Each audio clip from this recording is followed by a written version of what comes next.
If you are from southern Nigeria, you are already disadvantaged in federal appointments. Hello, esteemed viewer. Thanks for joining the broadcast. This is Njenje Media TV, where we explore the truth behind the headlines. I am John Paul Ani. The former Director General of Department of State Services, DSS, Mr. Matthew Sayefa, at the weekend deplored the imbalance and unfair treatment of Southerners at the federal level of government. Most strategic and top government appointments at the federal level, including security agencies and the military, are presently occupied by Northerners. One may begin to ask, are we not in the same country again? Socio-cultural groups, notably Afenifere, Ohanese Ndibo, and the Niger Delta groups, have repeatedly called for balance in federal appointments. Immediate past DG was removed by President Muhammadu Buhari on his return from a medical trip in United Kingdom. Recall that the Vice President, Professor Yemi Oshibajo, had fired the then DG, Mr. Lawal Daura, and replaced him with Sayefa following the invasion of the National Assembly by operatives of DSS. Speaking at the weekend at the launch of Bayelsa State Tertiary Education Loan Scheme, Sayefa said, "Identity politics is a fact of life in our nation." His short-lived term was only made possible by the grace of God and enjoyed Southerners to embrace education as the only way to survive such deprivation. Sayefa went down memory lane. He stated, "When August 7 last year happened, I was told of the jubilation in Bayelsa State, that they had one of their own is the new head of a federal agency. People went to beer parlors. They bought drinks and they were happy.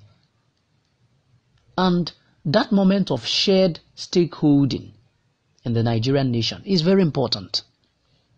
That moment of celebration that we too belong here is very important. I appreciate what we have been through as a people."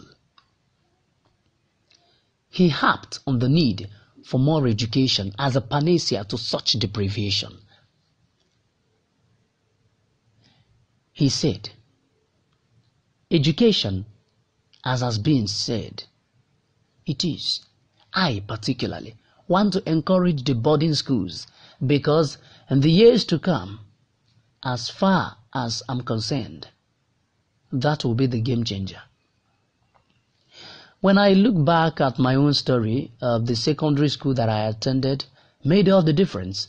And for the young people at the corporate and federal level, the years ahead will be very tough.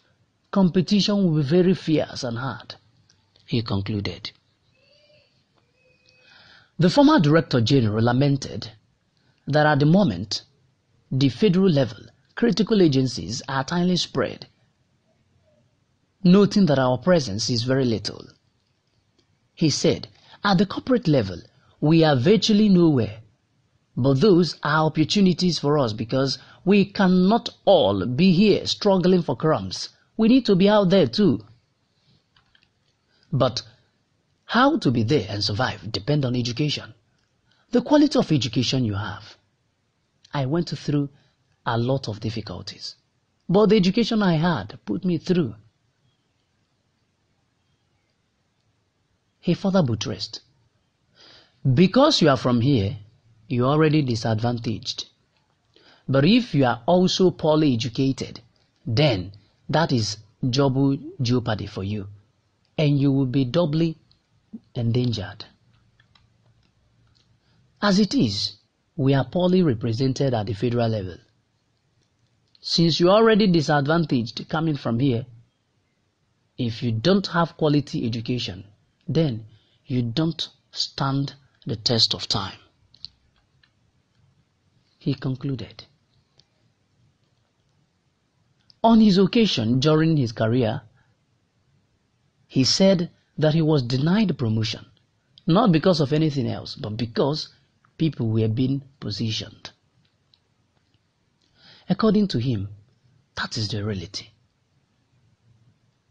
But the truth remains that if you are good and have a point to make, they will still look at you at the end because you don't have any traditional ruler to run to, no religious leader to run to.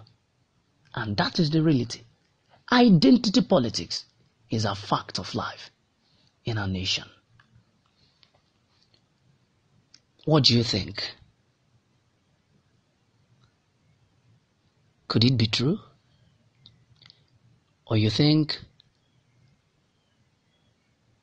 it's not? We would like to have your own view as regards to this.